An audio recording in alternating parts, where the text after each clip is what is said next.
Ah oui, j'ai vu ce débat-là. J'ai vu ça, donc ouais, la grosse news, le gros débat qui sort d'un post 4chan évidemment, mais ce qui était fait pour les boomers en 1970, c'est un jeune héros aléatoire qui n'a aucune expérience dans quelque chose, qui va avec des pilotes plus expérimentés dans une mission pour sécuriser la victoire. Et aujourd'hui, les films pour boomers dans les années 2025, c'est que c'est des pilotes qui sont has-been, qui sortent de leur retraite pour faire tout, pour être meilleurs que les jeunes pilotes et les battre dans la chose qui est faite pour... et les battre jusqu'à la victoire. Donc je me dis, en vrai, je trouve qu'il y a quand même quelque chose, effectivement, où aujourd'hui, j'ai l'impression que les films actuels faits pour les jeunes, entre guillemets, faits pour tout public, bah, il n'y a plus tellement de héros jeunes, en fait, de héros vraiment modernes, qui ne soient pas portés par un mentor plus vieux. C'est-à-dire qu'il y a quand même ce truc où, bah, Star Wars, bon, évidemment, il y avait Obi-Wan, mais dès le premier opus, il est mort, donc après, c'est la nouvelle génération qui arrive. Aujourd'hui, tous les Spider-Man, à chaque fois, il y a un héros qui l'aide un petit peu à côté. Tous les films de super-héros, c'est soit des cinquantenaires, soit des gens un petit peu jeunes qui ont des mentors. Tous les films d'action, c'est également le cas. C'est que des personnes qui sortent de leur retraite, type des John Wick, pour aller battre les méchants. Et il n'y a plus tellement de jeunes finalement dans ce genre de film-là. Donc c'est vraiment un truc où je me questionne aussi beaucoup là-dessus. Je trouve que il y a quelque chose où aujourd'hui les jeunes ont disparu parce que c'est la fracture hollywoodienne veut que le cinéma hollywoodien n'appartient plus aujourd'hui aux jeunes et le cinéma hollywoodien appartient aux gens du nouvel Hollywood qui aujourd'hui du coup ont vieilli, sauf que bah du coup le principe du nouvel Hollywood c'est que c'était des jeunes qui faisaient le cinéma. Aujourd'hui le principe c'est plus du tout le cas et il faut aller finalement dans les films plus indépendants pour pouvoir enfin trouver un petit peu des jeunes, des Anora par exemple. Mais finalement, aujourd'hui, ce qui se passe, c'est que dès qu'il y a un jeune qui est repéré dans un film indépendant, on va attendre qu'il vieillisse avant qu'il puisse venir dans un film hollywoodien. C'est un peu le cas pour Ryan Gosling, par exemple. Donc, vraiment, je trouve que c'est assez badant de la part de l'industrie hollywoodienne, parce qu'évidemment, ça ne concerne que l'industrie hollywoodienne. Je trouve quand même qu'il y a un truc où, si vous allez dans d'autres industries, si vous allez dans le cinéma français, si vous allez dans le cinéma indépendant américain, c'est plus trop le cas, évidemment, bien sûr, mais je trouve qu'il y a quand même ce truc où, aujourd'hui, il n'y a plus tellement de place pour les jeunes, à part dans les séries pour ados, qui sont généralement pas très bien faites en plus, euh, mais où, aujourd'hui, dès qu'on fait enfin, bon, et c'est aussi, ça va aussi avec un aspect dans l'exemple qui est pris là entre Star Wars et Top Gun 2, c'est qu'il y a aussi un aspect où bon, il n'y a plus trop de nouvelles licences qui ramènent du monde au cinéma et qui soient ultra inventives, bien sûr. Mais finalement, même Spider-Verse, qui est peut-être la dernière nouvelle licence, entre guillemets, même si c'est encore une adaptation d'un truc, enfin voilà, bah, ça reste quand même une licence où c'est porté par des mentors à chaque fois, quoi. Donc, il y a quand même ce truc où je trouve ça dommage parce que il y a un terrain qui est ultra fertile pour justement ramener des personnes jeunes pour pouvoir parler bah, de la jeunesse et parler justement de ce truc où les jeunes peuvent apporter quelque chose parce que c'est souvent finalement, enfin on va en reparler après avec F1, mais je trouve qu'il y a quand même un truc où à chaque fois il y avait un moment où en fait dans le cinéma il y avait ce truc où le jeune il était impétueux, il était totalement fou, il était totalement imprévisible, etc., là où le vieux est plus expérimenté, et pendant un temps en fait les deux cohabitaient et apprenaient des choses entre eux. Je sais pas, j'ai pas tellement d'exemples, mais voilà, typiquement, comment dire, des Karate Kids par exemple. Karate Kids, c'est un peu ça. Le vieux, j'ai oublié son nom, apprend à vivre, et Ralph Damaccio apprend la sagesse grâce au vieillard. Donc finalement, il y a de ça où les deux coïncident entre eux et apprennent l'un de l'autre. Et ça c'est beau. Il y a un truc d'apprendre la vie et en même temps d'apprendre à se défendre. Ça, c'est magnifique. Mais aujourd'hui, finalement, et on va revenir avec F1, bien sûr, mais dans F1, par exemple, c'est un peu ce qui m'a dérangé aussi, j'en reparlerai, mais il y a un truc où le vieux n'apprend rien du jeune. Le vieux, enfin le vieux Brad Pitt, du coup, n'apprend rien du jeune, dont j'ai oublié le nom, mais il n'apprend rien. C'est-à-dire que le jeune est juste là pour être un vaisseau alors que c'est censé être une sorte de buddy movie, entre guillemets. Mais le jeune n'apprend absolument rien de cette cavale. Enfin, le jeune apprend justement, mais il ne fait apprendre rien au vieux. C'est-à-dire qu'il ne fait pas apprendre comment vivre la vie, finalement. Le seul film récent qui me vient à l'esprit, c'est Blue Beetle, et encore, je l'ai pas vu, je sais pas s'il a un mentor. Bah oui, c'est vrai qu'il y a ça, oui, bien sûr, il y a des films un peu... qui ont plus bidé, qui sont comme ça, bien sûr. Mais oui, Blue Beetle, c'est le cas, évidemment. Et en soi, Captain Marvel aussi, quelque part, ouais, elle a un mentor quand même, donc bon. Mais il y a quand même ce truc où moi, je vois la fracture aussi dans F1, qui est un film où le vieux ne fait que avoir son expérience et presque avoir des intuitions magiques de comment il faut faire les choses. Et dès que le jeune ne répond pas à ces instructions-là, il se passe quelque chose de grave. Enfin, je vais pas spoiler le film, mais dès que le jeune ne répond pas à ces instructions-là, il se passe un truc de grave. Et dès que le vieux, en fait, finalement, ne fait quasiment aucune erreur. Et s'il fait des erreurs, c'est pas de sa faute, en fait, finalement. C'est la faute de la voiture, c'est la faute de machin.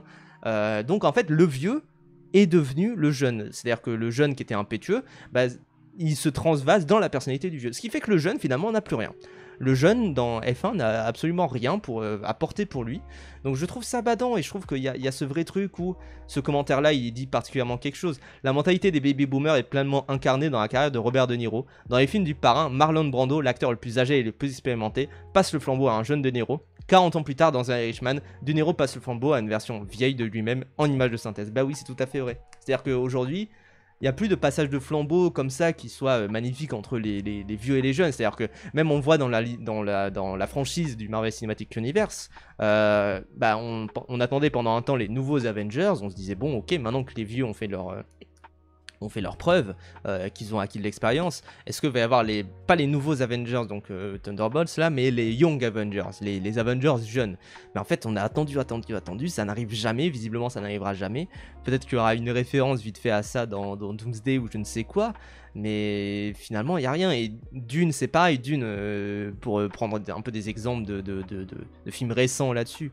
Bah Dune, c'est pareil, c'est passer le flambeau à Timothée Chalamet, mais même dans le 2, il a encore un mentor par rapport au 1. Enfin, dans le 1, il y a encore son daron joué par Oscar Isaac. Dans le 2, il y a encore un mentor avec Stilgar, donc Javier Bardem. Donc il y a quand même ce truc où à chaque fois, c'est impossible pour les jeunes finalement d'être eux-mêmes et d'être maîtres de leur destin. Et je trouve qu'il y a un propos là-dessus en plus.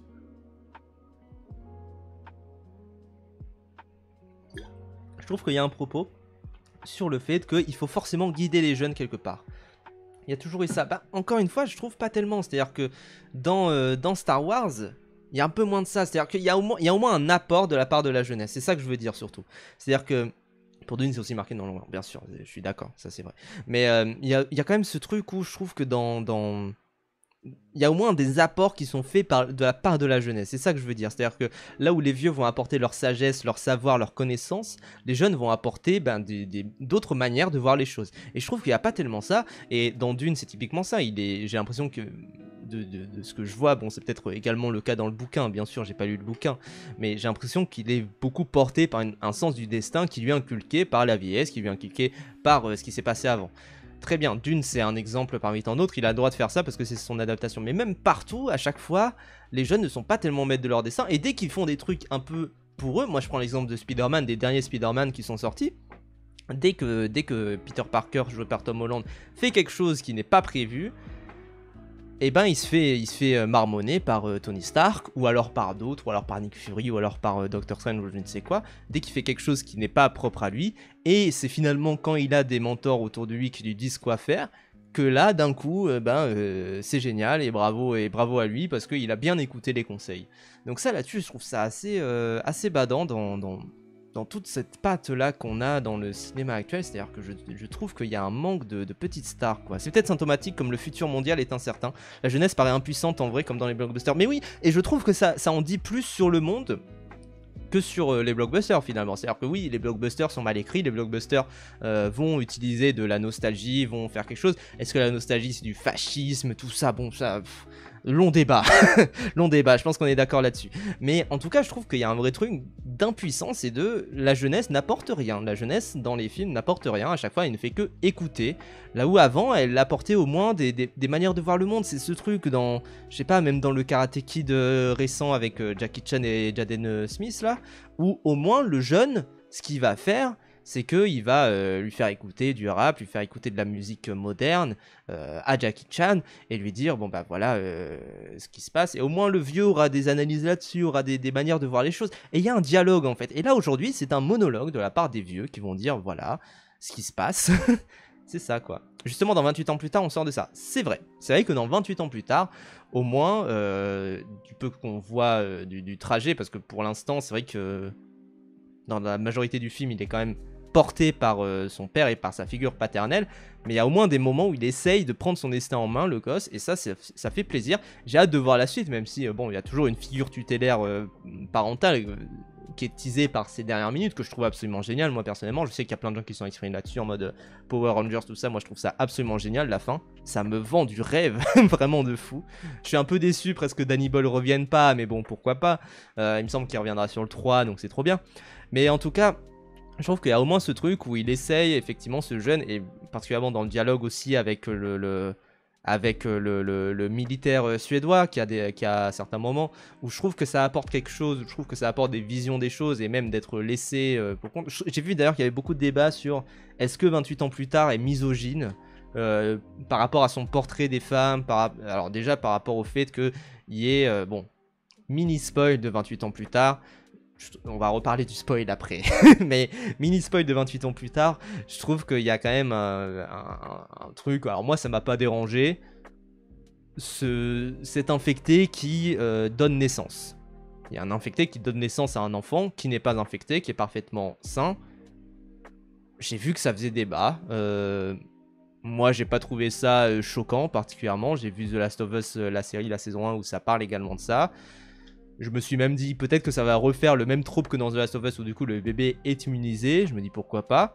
En plus c'est expliqué à un moment scientifiquement entre guillemets par la puissance du placenta. Donc tu te dis il y a un truc naturel, voilà la magie du placenta. On se dit bon ok, alors moi ma mère est sage-femme, donc je pense que c'est pas vrai, mais bon, de toute manière, il y a ce truc-là. Mais bon, moi, tant que c'est expliqué à un moment par, bon, la magie du placenta, je me dis pourquoi pas. Mais en tout cas, voilà. Et il y a aussi cette vision de le portrait de la femme dans 28 ans plus tard. Bon, les gens, c'est une société apocalyptique. Je pense que les droits des femmes passent un peu après, malheureusement, dans une société apocalyptique. Je pense même que c'est peut-être une partie du propos et qu'on l'explorera un peu plus tard. Mais bon, à voir un petit peu, parce que c'est le début d'une trilogie. C'est un peu le problème d'ailleurs de 28 ans plus tard, c'est que c'est le début d'une trilogie. Donc faut voir un petit peu où ça va.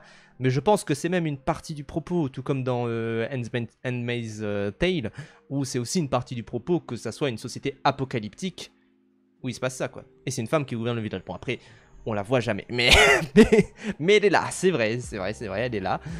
Et l'histoire n'est pas si focalisée que ça sur elle, mais au moins, c'est vrai qu'elle est là. Bravo les femmes. Mais en tout cas, voilà, c'est pour ça que moi, effectivement, je vois ça par rapport à ce portrait-là de la jeunesse où, effectivement, 28 ans plus tard, sort un petit peu de ce genre de carcan-là. C'est possible, je sais pas s'ils disent que c'est un virus, c'est mort, mais les parasites passent pas toujours le placenta. Ah, bah, voilà. Bon, après le virus il a vraisemblablement muté bizarrement, des trucs du genre, enfin voilà. Et il y a aussi pareil par rapport à la masculinité, au portrait de la masculinité, qui est vachement remis en question du coup, moi je trouve dans 28 ans plus tard. C'est à dire que le bonhomme baraqué qui est Aaron Taylor Johnson, finalement il va pas être une figure patriarcale forte en fait dans là où il est, et en fait finalement c'est un peu un loser en fait, il est montré comme un loser, là où le gosse plus frêle, plus jeune, moins expérimenté, plus sec aussi, enfin c'est une brindille quoi globalement, parce que c'est un gosse de 14 ans évidemment, là-dessus il est beaucoup plus, il est plus malin, alors il est moins expérimenté, il est moins fort par moment, mais il est plus malin, il arrive mieux à comprendre ce qui se passe émotionnellement, il a plus d'intelligence émotionnelle, donc ça là-dessus je trouve ça très fort. Et aussi je sais qu'un truc sur lequel les gens se sont plaints, les bites des alphas, c'est-à-dire qu'il y a des alphas, des alphas donc du coup qui sont des personnes très puissantes et qui sont